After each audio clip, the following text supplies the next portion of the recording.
마태복음 19장. 이 말씀을 다 마치시고 예수님은 갈릴리를 떠나 요단강 건너편에 있는 유대 지방으로 가셨습니다. 많은 사람들이 예수님을 따라오자 예수님께서는 그곳에서 그들을 치료해 주셨습니다. 몇몇 바리새파 사람이 와서 예수님을 시험하려고 물었습니다.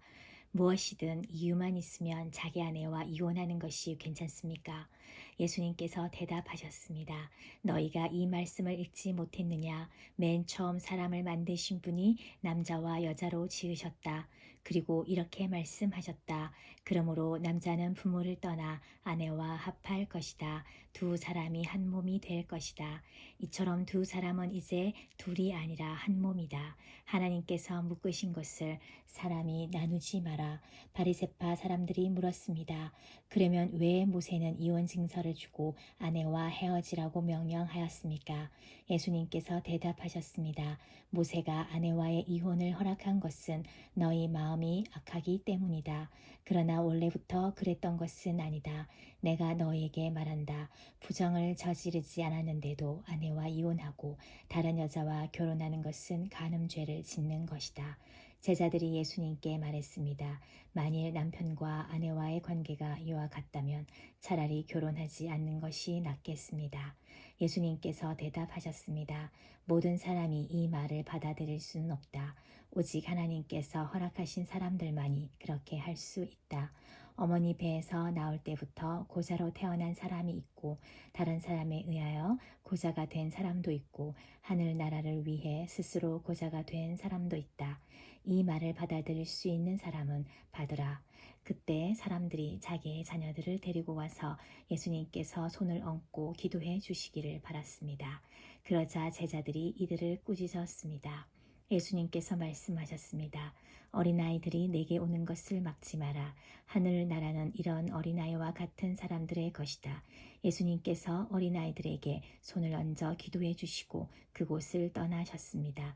어떤 사람이 예수님께 와서 물었습니다. 선생님, 영원한 생명을 얻으려면 어떤 선한 일을 해야 합니까? 예수님께서 대답하셨습니다. 왜 선한 것에 대하여 내게 묻느냐? 선하신 분은 오직 한 분뿐이다. 영원한 생명을 얻고 싶다면 계명을 지켜라. 그 사람이 물었습니다. 어떤 계명을 지켜야 합니까? 예수님께서 대답하셨습니다. 살인하지 마라, 간음하지 마라, 도둑질하지 마라, 거짓 증언하지 마라, 내 부모를 공경하여라, 내 이웃을 내 자신처럼 사랑하여라. 그 청년이 말했습니다. 이 모든 것을 지금까지 다 지켜왔습니다. 그 밖에 제게 부족한 것이 무엇입니까? 예수님께서 대답하셨습니다. 만일 내가 완전해지길 원한다면 가서 내가 가진 것을 다 팔아 가난한 사람에게 나누어 주어라. 그러면 하늘에서 보물을 얻게 될 것이다. 그런 후에 와서 나를 따르라. 이 말씀을 들은 청년은 매우 슬퍼하며 떠나갔습니다. 왜냐하면 그가 가진 재산이 너무 많았기 때문입니다. 예수님께서 제자들에게 말씀하셨습니다. 내가 너희에게 진정으로 말한다. 부자가 하늘나라에 들어가는 것은 어렵다. 다시 너희에게 말한다. 부자가 하나님의 나라에 들어가는 것은 낙타가 바늘 구멍에 들어가는 것보다 더 어렵다. 제자들이 이 말씀을 듣고 매우 놀라서 물었습니다.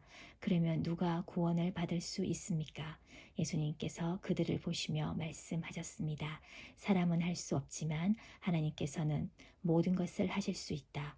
베드로가 예수님께 말했습니다. 그렇다면 모든 것을 버리고 주님을 따른 저희에게는 무엇이 있겠습니까? 예수님께서 그들에게 말씀하셨습니다. 내가 너희에게 진정으로 말한다. 나를 따라오는 너희들은 인자가 영광의 보좌에 앉는 새 시대에 12보좌에 앉아 이스라엘 12부족을 심판하게 될 것이다. 나를 위하여 집, 형제와 자매, 부모와 자식, 그리고 밭을 버리는 사람은 몇 배로 보상을 받을 것이며 영원한 생명을 얻을 것이다. 그러나 첫째가 꼴찌가 되고 꼴찌가 첫째가 되는 사람이 많을 것이다. 아멘.